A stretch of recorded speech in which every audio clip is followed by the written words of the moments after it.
मुकेश अंबानी ने पूरे बॉलीवुड को बस में बैठा दिया। एंड MS धोनी, जिनको पब्लिक मुश्किल से हंसते हुए देख पाती है, वही MS धोनी अनंत अंबानी की प्री वेडिंग में डांडिया खेल रहे थे। और जिस मार्क जकरबर्ग को आज तक हमने सिर्फ ग्रे टी शर्ट में देखा है, उसी मार्क जकरबर्ग ने आज रणवीर सिंह से भी ज्यादा चमकीले कपड़े पहने हुए थे। और जिस रिहाना ने एक टाइम पर भारत देश को गरीब कहा था, उसी रिहाना को $9 मिलियन देकर जामनगर में नचवा दिया, जिसका नाम उसने आज तक पहले कभी सुना भी नहीं था। और जाते जाते ये बोल गई कि अगर इन फ्यूचर उसे दोबारा इंडिया आने का मौका मिलेगा तो वो जरूर आएगी।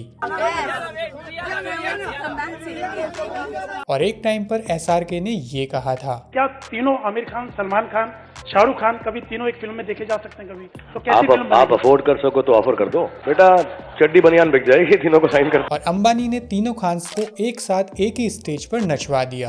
अब इन सब को देखकर कुछ लोगों ने कहा कि इंडियन शादियां एक फालतू तरीका है पैसा वेस्ट करने का। जनरली पर्सनल फाइनेंस के रूल के हिसाब से देखें तो एक आदमी को अपनी शादी पर मैक्सिमम अपने नेटवर्थ का 5% स्पेंड करना चाहिए, या फिर अपनी एनुअल इनकम का डबल। जबकि अनंत अंबानी के प्री वेडिंग की कॉस्ट की कीमत 1000 करोड़ के आसपास बताया जा रहा है, जो कि मुकेश अंबानी की टोटल नेटवर्थ का 0.01% है, यानी कि काफी सस्ते में निपटा दिया। वहीं एक एवरेज इंडियन अपनी पूरी जिंदगी की 15 to 20% इनकम अपनी शादी पर ही खर्च कर देता है। वैसे तो अनंत अंबानी के प्री वेडिंग सेरेमनी में 1200 से ज्यादा फेमस पर्सनैलिटीज को बुलाया गया, लेकिन उसके बाद भी कुछ लोग मिसिंग थे, जैसे PM मोदी, टेस्ला मोटर्स के CEO Elon Musk, famous Bollywood celebrity Hrithik Roshan, Priyanka Chopra and famous cricketer king Kohli. तो वहीं पाकिस्तान में चल रहे PSL को छोड़कर केरन पोलार्ड इंडिया आ पहुंचे, स्पेशली अनंत अंबानी की प्री वेडिंग सेरेमनी को सेलिब्रेट करने। वहीं ब्लैक रॉक के CEO लैरी फिंक, जो कि वर्ल्ड वाइड $10 ट्रिलियन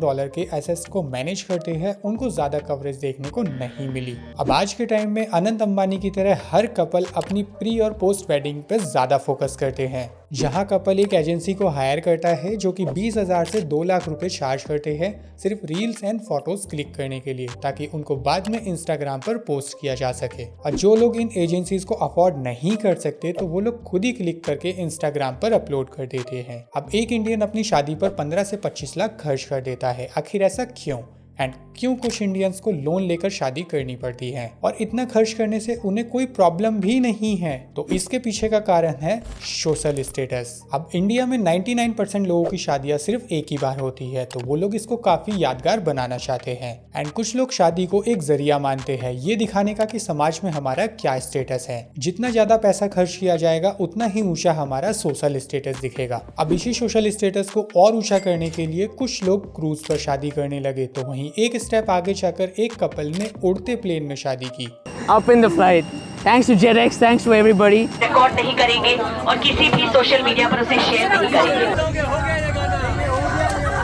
और यही सोशल स्टेटस डिसाइड करता है कि आपके लिंक्स किन लोगों के साथ है, या फिर इन फ्यूचर जाकर किन लोगों के साथ आपके लिंक्स बनने वाले हैं। सेम इसी स्टेटस को मेंटेन करने के लिए मुकेश अंबानी ने अपने बेटे अनंत अंबानी की प्री वेडिंग सेरेमनी में कई बिजनेस टाइकून्स एंड सेलिब्रिटीज को इनवाइट किया। लेकिन इससे पहले भी इंडियंस ने काफी ग्रैंड वेडिंग्स की है, जैसे दीपिका पादुकोण और रणवीर सिंह की शादी का टोटल खर्च था 77 करोड़ रुपीस। वहीं famous cricketer Virat Kohli and Anushka Sharma की शादी का खर्चा था करीब 100 करोड़ रुपए, वो भी सिर्फ 50 लोगों के लिए। लेकिन ये सेलिब्रिटीज इतनी ग्रैंड वेडिंग क्यों करते हैं? एक्चुअली उनके लिए ये एक मार्केटिंग का तरीका होता है खुद को प्रमोट करने का, क्योंकि जब भी किसी सेलिब्रिटी की शादी होती है तो इंडियन मीडिया उन्हें काफी ज्यादा कवरेज देने लगती है, और हर social media and news channel पर इन्हीं की ग्रैंड वेडिंग्स की चर्चा होने लगती है, जिसके कारण इन सेलिब्रिटीज को फ्री की पब्लिसिटी मिल जाती है एंड मीडिया को काफी अच्छी व्यूअरशिप एंड TRP मिल जाती है। अब इन ग्रैंड वेडिंग्स को देखकर एक आम आदमी को उसकी शादी छोटी लगने लगती है, एंड वो भी सोचने लगता है कि इन फ्यूचर मैं भी ऐसी ही ग्रैंड वेडिंग करूंगा,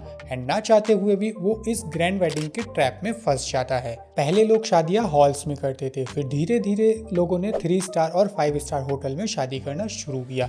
लेकिन आज के टाइम में ट्रेंड के हिसाब से लोग इंडिया के बाहर जाके शादियां कर रहे हैं, जहां 2022 में इंडियन वेडिंग्स का मार्केट साइज 3.7 ट्रिलियन रुपीस था, जो कि बढ़कर 2023 में 4.2 ट्रिलियन रुपीस हो चुका था। एंड ये नंबर काफी तेजी से बढ़ता जा रहा है। अब इंडिया में हर साल 1 करोड़ के आसपास शादियां होती है, जो कि पूरे वर्ल्ड का 25% है। और शॉकिंग बात यह है कि इनमें से कई शादियां लोन लेकर की जाती है। एक रिसर्च में पाया गया 1960 से लेकर 2008 के बीच जितनी भी मैरिजेस हुई उसमें से 95% मैरिजेस में दहेज दिया गया था। वहीं इंडिया में 20% लोन सिर्फ शादियों के लिए लिया जाता है, जो कि इसका बोझ लड़की के घर वालों के ऊपर ज्यादा पड़ता है। जहां शादी के अरेंजमेंट से लेकर दिए जाने वाले गिफ्ट तक लड़की की फैमिली 5 से 6 गुना ज्यादा खर्च करती है। अब भारत में वेडिंग इंडस्ट्रीज चौथी सबसे बड़ी इंडस्ट्री है, तो इन्हीं शादियों की वजह से भारत की इकोनॉमी में काफी ज्यादा कंट्रीब्यूशन होता है, जहां कई सारी जॉब्स क्रिएट होती हैं। और टेंट वालों से लेकर ब्यूटिशियन तक इनका मेन रेवेन्यू शादियों के सीजन में ही जनरेट होता है। अब एक शादी नॉर्मल करनी चाहिए या ग्रैंड, ये टोटली एक आदमी के फाइनेंशियल कंडीशन एंड उसकी अपनी चॉइस पर डिपेंड करता है। जैसे 2020 में लोगों ने अपने घर में ही शादी की, फिर चाहे वो एक लोअर क्लास इंडियन हो या फिर वेल प्रिविलेज इंडियन। अब हर सेलिब्रिटी बिग फैट वेडिंग को होस्ट नहीं करते, बल्कि कुछ सेलिब्रिटी सिंपल मैरिजेस भी करते हैं। जैसे शाइनी दोसाई ने अपने घर पर ही शादी की।